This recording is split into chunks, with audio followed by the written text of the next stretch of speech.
Olá, sétimo ano, tudo bem? Bem-vindos à nossa aula de número 43. Estamos na apostila 3, no capítulo 5. E vamos ver hoje plano inclinado. Estamos falando sobre máquinas simples. Então, na aula passada, a gente terminou falando sobre a polia e a roldana, já falamos também das alavancas. Agora tem o plano inclinado, a cunha e o parafuso. Então, olha só, o plano inclinado são rampas de acesso que servem para facilitar com que modifique a força com que você vai aplicar e a direção com que você vai aplicar. Então, por exemplo, se você precisar colocar uma geladeira dentro de um caminhão, você tem que pegar a geladeira e erguer a geladeira assim e depois direcionar a geladeira assim. Se você tiver um plano inclinado aqui no chão, você vai fazer com que essa geladeira só deslize para dentro do caminhão. Então, o plano inclinado ele vem para facilitar, diminuir a força e modificar a direção, tá? O que influencia no plano inclinado é exatamente o ângulo da rampa. Quanto maior for o ângulo, maior é a força que você tem que fazer. Existe uma lei, a Decreto-Lei 5.296 de 2004, que coloca o plano inclinado dentro das normas da Associação Brasileira de Normas Técnicas, ABNT, dizendo que a cada metro andado para frente tem que ser 8 graus de inclinação, com 1,20 de largura, tá? Então, a regra para o plano inclinado é: quanto maior for o ângulo, maior a distância. Quanto menor o ângulo, maior a distância. Então, o que acontece aqui nesse exemplo, a gente tem esse grau aqui de inclinação e aqui a gente tem esse grau aqui de inclinação, tá? Então, aqui precisa de ajuda e aqui dá para fazer sozinho. Qual é a relação daí tem a cunha. O que é uma cunha? A cunha, ela é um plano inclinado duplo, que tem a função de cortar ou afastar. Converte a força de cima para baixo em forças laterais. Então, quando vai arar o campo, o arado ele tem esse formato aqui, de 2 planos inclinados, né? Se a gente cortar aqui no meio, a gente tem um plano inclinado aqui e um plano inclinado aqui. Aí eu fiz uma outra cunha aqui, ó, para você poder entender que quanto menor for essa angulação aqui, ó, mais afiado fica a borda.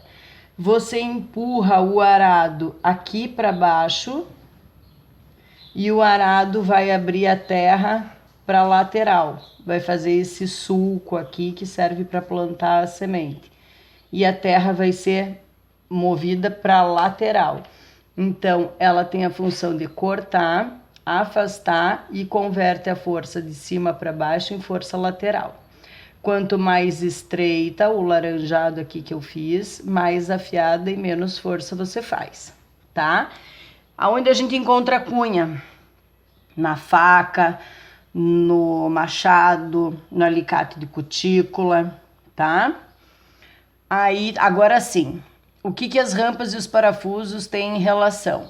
Bom, se você pegar um triângulo desse aqui, tem que ser um triângulo com ângulo reto, tá? Aqui tá o ângulo reto dele. Se você pegar esse triângulo e pegar o lápis e enrolar esse papel no lápis, você vai fazer com que haja essas voltas aqui, fazendo assim, e isso aqui é o parafuso.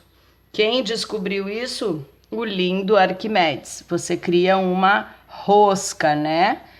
Esse rosqueado aqui do parafuso.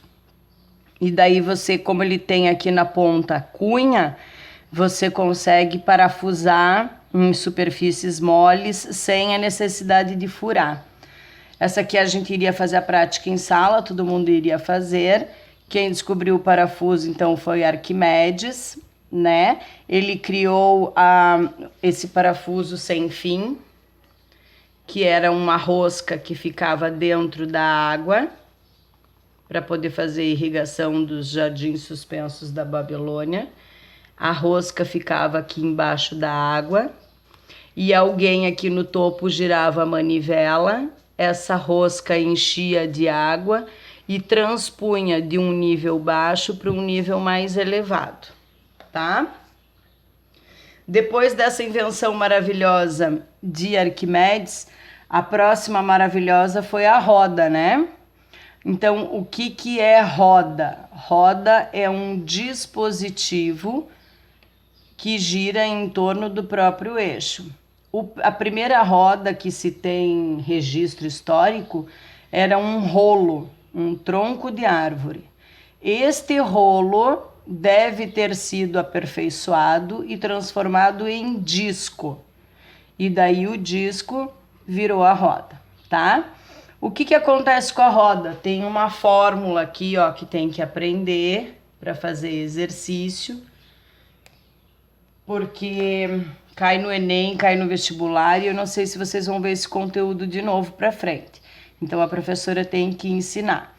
Como que a roda funciona? Funciona em movimento circular. Todo movimento circular gera uma frequência. Entenderam? O número de vezes que se repete durante o tempo. Então, essa frequência é devagar e essa frequência é mais acelerada. A frequência, a unidade de medida é Hertz, tá? Então, a rotação em cima é em RPM, rotação por minuto. Embaixo o tempo é minuto, certo? Frequência é rotação por minuto. Daí, qual é a vantagem da roda? A vantagem da roda é uma vantagem mecânica, porque ela tem a capacidade de reduzir a força necessária para movimentar determinada carga. Então, se você tivesse que carregar a geladeira no braço é uma coisa e carregar a geladeira numa carroça é outra, tá? No material de apoio tem uma linha do tempo para você observar a evolução da roda, tá? Como se fosse aqui.